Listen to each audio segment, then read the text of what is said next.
තැපැල් නෝනගේ හිත පුරා වැඩ කරන කාරණාව කියලා එකලසක් කරගන්නවද? එහෙම නැත්නම් තව කල්යල් බලනවද කියලා හිත හිතා කල්පනා කරා තැපැල් නෝනා. තව ටිකක් ඉවසනවා අර අසරණ කෙල්ලක් නොව කියලා හිත ඇතුළට දමාගත්ත කාරණාව. දයාදරීට එන්න ගෙදර අප්‍රියයි කියලා හිතුණා. පවුලේ වුන් බූදලයට නැහෙනවා. ලොකෝගේ පවුල් ජීවිතේ කැඩෙන නොකැඩෙන ගානයි. මද්දුට ගෙදර ගැන වගේ වගක් නැහැ. දයාදරීට වැඩත් වැඩි. පොඩි එකකුත් ඉන්න හින්දා. ඒ වුණාට මැසිවිලි තියන්නේ නැහැ පොඩි එකාට ආදරය නිසා. ගෙදර මොනතරම් වැඩ තිබුණත් කමක් නැහැ. සමගියෙන් සමාදානයෙන් හැමෝම ඉන්නවනම්. දයාදරී නිතර හිතපු කියපු දෙයක් ඒක. දයාදරීට සැනසෙල්ලක් තියෙන්නේ මේ හැම දෙයක්ම තැපැල් නෝනට වාර්තා කිරීමෙන්. ඒ නිසා හෙට උදේ තැපැල් නෝන හම්බ වෙන්න යනවා කියලා හිතුවා. රේන්ද ගොතලා එකතු වෙච්ච සල්ලි පොතට දාන තියෙන නිසා යන්නම ඕන කියලා හිතාගත්තා. කුරක්කන් කැඳ කෝප්පෙකුත් අරගෙන දයාදරී තැපැල් නෝනලයි ගෙදර ගියා. වෙනද මේ ගෙදරට බණ්ඩාරි ආවට දරුවා දමලා එන්න බැරි නිසා බණ්ඩාරි ඉන්දවල ආවා. දරුවා ඔක්කේ ගහගෙන බණ්ඩාරිත් එක්කම එන්න තිබුණට ලොකු ඒ හැටි කැමති නැහැ දරුවා එළියට පහළට ගන්නවට.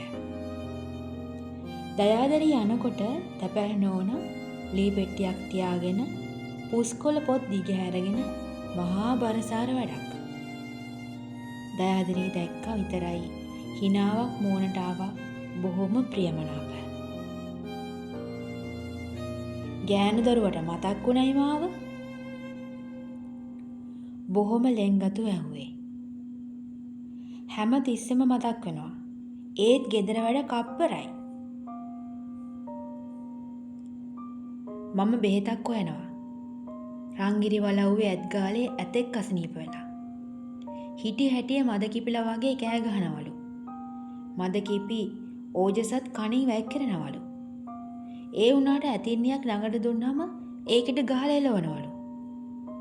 මම හිතෙන් හිතනවා අසනීපේ. බලමු බෙහෙත් කරලා. රංගිරි වලව් කොහෙද? දුර ඈත යනවද? නැහැ. මෙච්චර කරගෙන එන්න කිව්වා. අවිසාවේ එල්ලනව. මම ගෙවල් ගානේ වලව් ගානේ යන්නේ නැහැ. දුප්පත් පැල්ල වලට ගෑටුවට. හින හැමින් කිව්ව තැපැල් නෝනා.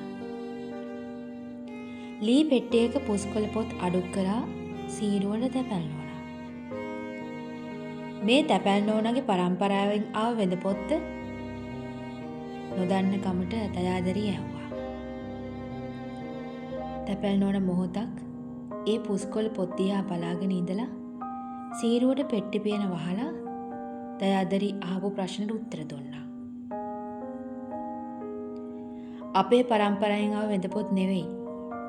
අපිට එහෙම කියන්න තරම් වෙද පරම්පරාවක් හිටියෙත් නෑ නේද? මේ මට ඊටාම හිතරිශීවන්ත කෙනෙක් දුන්න වෙද පොත්. මේවයි තියෙන සත්‍ය වෙදකමයි අර්ශස් වෙදකමයි අද්දුටුවයි. කවදාවත් වරදක් වෙලා නැහැ. හොඳ හිතින් ඒ අතින් දුන්න වෙදකම සමහර දේ මට කියලා දීලා තියෙනවා. කිසි දෙයක් ගත්තේ නැහැ. වෙදකම් ටික ඒම් පිටින්ම මට පැවරුවා. මම ඒ ගුණේ තියන්න හරි විදිහටම තීසනාට උනත් වෙදකම කරා.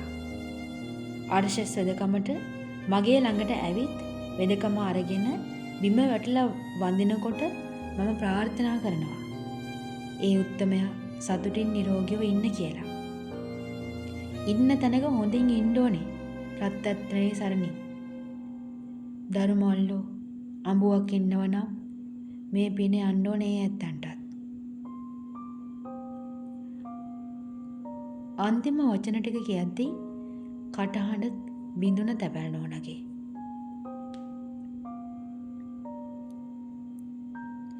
අද දයාදරී කතා කළ විලාසෙන් ගෙදර බොහෝම අප්‍රිය තැනක් වෙලා වගේ කියලා තැපැල් නෝනට හිතුණා. ඔය තේ උඩිච්චෝ ටික ඔය අසරණියෝ බලාගන්නවා බොරු. මහා මනුස්සයා නැති කාලෙක අන්තාසන තත්තර වැටෙයි.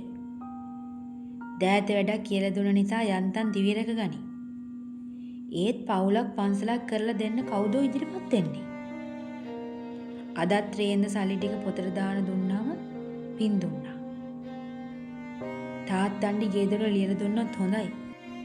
බඩගින්නට පොළොවේ බතුයි කාලා හරි වැටිලා ඉන්න තැනක් තියෙනවනේව. තාත්තන්ඩි ඉන්නකම් ඒ ආවතේව කර කර අයිඳී. දයාදරීගේ මූණේ කටේ මොකද්ද වාසනා ගුණයකුත් පේන්න තියෙන බවක් තැපැල් නෝනට දැනුණා.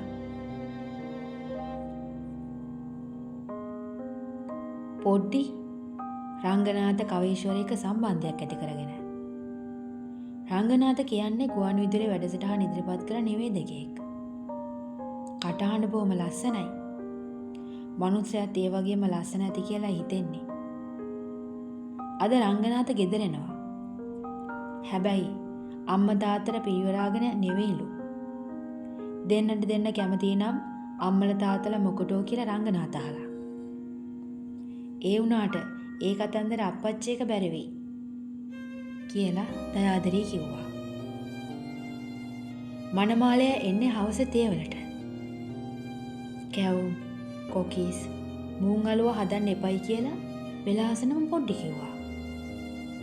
බේකරි ගෙදර පොඩ්ඩිගේ යාළුවෙක් ඉන්නවා එකට ඉස්කෝලේ ගියා. යාළුවත් එක්ක එකට එකතු වෙලා චොකලට් කේක් එකක් හදන්න කියලා පොඩ්ඩි ගියා. හැන්දෑවේ පොඩ්ඩි ආවේ රෝස පාට සීනි මල් දාලා වැඩ දාපු කේක් ගෙඩියක් පරිස්සමට අත් දෙක උඩ තියාගෙන. චීස් ටින් එකයි ක්‍රීම් කකර් බිස්කට් ටින් එකයි ගෙනාවේ අප්පච්චි. කෝලි කුට්ටු කැනත් ඉදලා තිබ්බ නිසා ඒක සෑහුණා.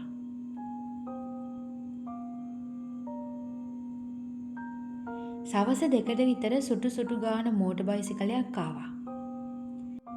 පොඩ්ඩි කලබලෙන් ගෙට ගිහින් ආයෙම පවුලර ටිකක් උලාගත්තා. බණ්ඩාරි කේතලේ ලිප තිබ්බ කිරි කෝපි හදන්න. දයාදරී දෙයි ගහට මුවා වෙලා බලාගෙන හිටියා. ඇරුණකට වහගන්න බැරි වුණා දයාදරීට. මිටි, කළු, කොණ්ඩේ ක්‍රේල් වෙච්ච මිනිස්සේ බයිසිකලෙන් බෑලා හිනයිගෙන ආවා. දෙයියනේ කටහඬට නේ වසි වෙලා තියෙන්නේ. හිත ගිය තැන මාලිගාව. අප්පච්චි කතා කරාට හිත ඊතරම් හොඳ පාටක් නැහැ. ඒ දෙමව්පියෝ එක්ක නාව එක ගැන. නැත්තම් අප්පච්චි රූපේ ඇඳුම් පැළඳුම් දිහා බලලා මිනිස්සු මරන જાතිය නෙවෙයි. අප්පච්චි ඉන්නවද කියලා බලන්නේ නැහැ පොඩ්ඩිගේ උරතලේ. රංගනාත් එක්ක. ඒකට නම් කෝප බන්දේසි අතට දෙන ගමන් දයාදරී කිව්වා අප්පච්චි ඉස්සරහ මොගුල් නඩ නැතු ඉඳහන් කියලා. මනමාලයාගේ තව අඬුරුණුකම් දැක්ක දයාදරී. ඇස් දෙකෙත් පොඩි වපරයක්. හැබැයි දත් එක නම් පොල් කෑල්ල වගේ. කොහොම වුණත් දයාදරී තීරණය කළා මේ මනමාලයා පොඩිට ගැලපෙන්නේ නැහැ කියලා. ටිකක් වයසත් වැඩිද මන්දා. එහෙමත් හිතුණ දයාදරීට. ලොකු එලිපාලිට ආවෙම නැහැ. දරුවෝ තුරු කරගෙන කාමරයට වෙලා හිටියා. කෝපි කෝප්පෙකුයි චොකලට් කේක් කෑල්ලකුයි අරගෙන කාමරයට යනකොට ලොකු අඬනවා. හැබෑම දුකක් හිතුණ දයාදරීට. ඇයි ලොකු අක්කේ? දයාදරීගේ හඬ බිඳුණා. ඒ එක්කම පොඩි ආව කාමරයට. මම ඇත්තනේ කිව්වේ මේ ළමයා දැක්කනම් පරම්පරාවෙන් එන අඩුවක් කියලා හිතයි.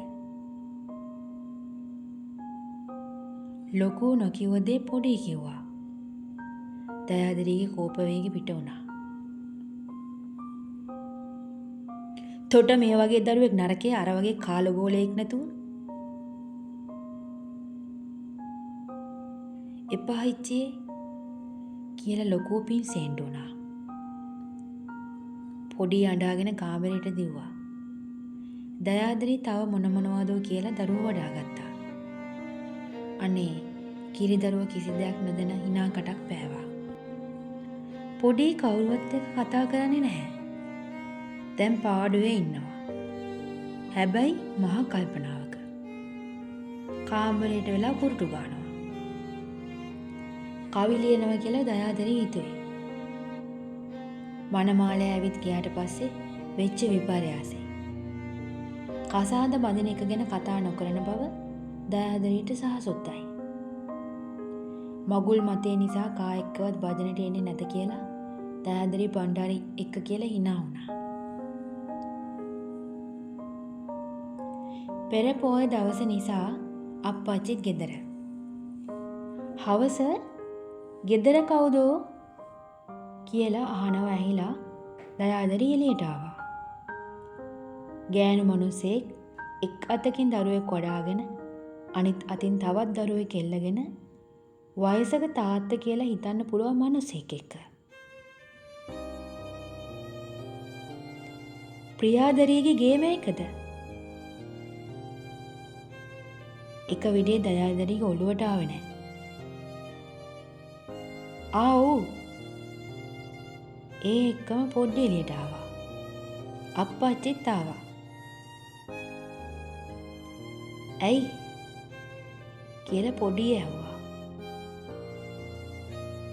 අනේ බුදු නංගී මේ පැටව දෙන්න ගැන හිතලා දරුවගේ තාත්තව අතාරින්න.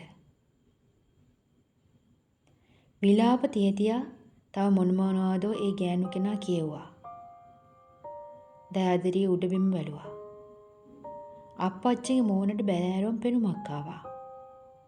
පොඩ්ඩි තුෂ්ණීම්බූත වුණා. ඇවිත් සාලෙන් වාඩි වෙන්න. අප්පච්චි සුපුරුදු කරුණාවන්ත හඩින් කිව්වා. ගෙදර මීක් ගාන සද්දයක් නැහැ. මැද මිදුලේ කූඩුවේ ඉන්න ගිරා ජෝඩුව කෑ ගහනවා. රීරී බත් කෑවද? අච්චකෝ. දයාදරි ගිහින් අත උරුක් කරා. සද්ද කරලා නතර කරලා දයාදරිට රැවෝ ජෝඩුවම. දයාදරි හිතුවේ මොන අටමගලයක්ද මේ උනේ කියලා.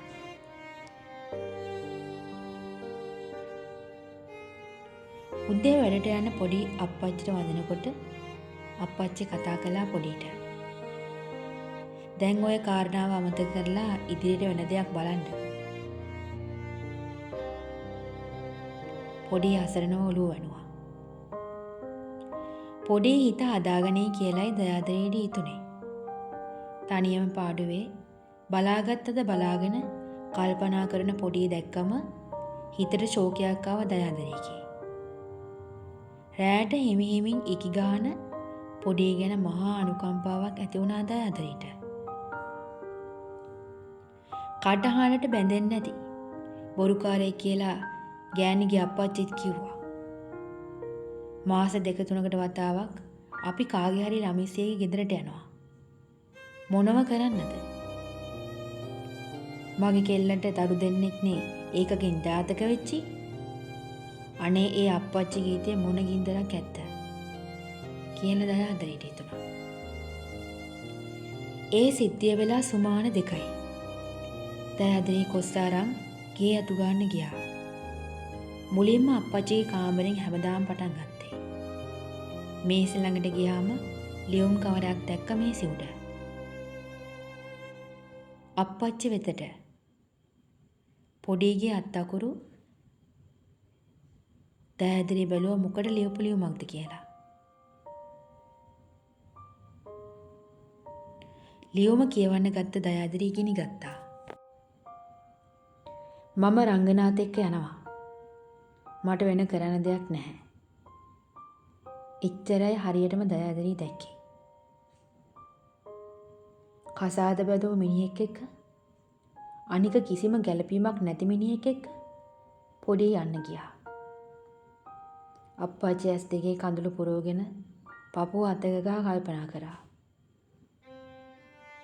කිසිම නීතිමය අයිතියක් නැතුව දොට්ට දැම්මොත් කවදා හරි මොනවද කරන්නේ කියලාත් නොහිතනව ගියේ. අප්පාච්චිගේ ෂෝකෙ දිය වෙනකම් දයාදරී සෙවිල්ලෙන් හිටියේ.